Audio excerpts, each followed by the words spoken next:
La municipalité envisage de solliciter... Alors on pouvait s'y attendre, hein, suite à la votation sur les VAM, le débat s'est réinvité au conseil communal. Oui, il y a eu plusieurs interventions dans les médias les jours qui ont suivi le résultat négatif de ce référendum, avec toutes sortes de propositions. Et puis ce soir, une interpellation à laquelle j'ai répondu immédiatement. Alors l'interpellation demandait comment la municipalité allait s'y prendre, quelle méthode elle allait choisir et dans quel délai. Alors j'ai préalablement rappelé qu'il y avait un certain nombre de règles d'urbanisme et que plusieurs propositions qui avaient été faites au sujet de différents terrains n'étaient tout simplement pas réalistes ou alors très compliquées.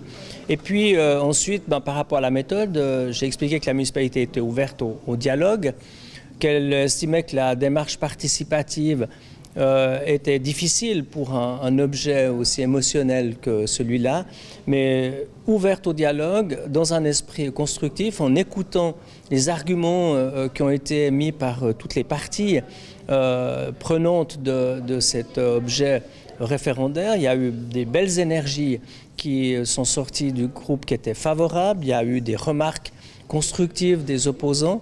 La municipalité va intégrer tous ces éléments-là et puis revenir au début de l'année prochaine avec une nouvelle proposition.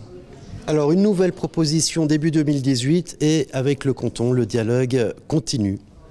Bien sûr que le canton souhaite que Nyon fasse sa part. On doit discuter avec les VAM, avec le conseiller d'État Philippe Lebas qui est en charge de ce projet. Et nous allons essayer de trouver avec le canton une solution pour les faire patienter dans un premier temps et j'espère faire en sorte que Nyon puisse assumer sa part de responsabilité dans l'accueil des migrants.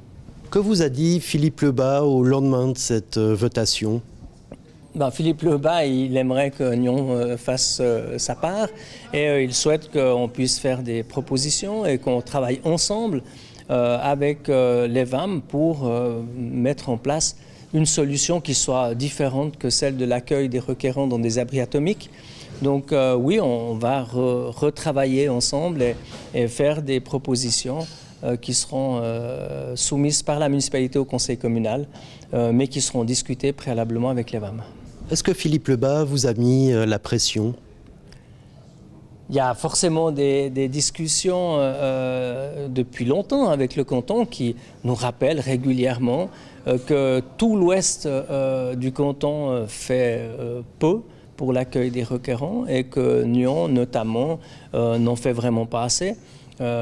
C'est normal, ça fait partie du job de Philippe Lebas de rappeler aux autorités locales qu'elles doivent en faire davantage.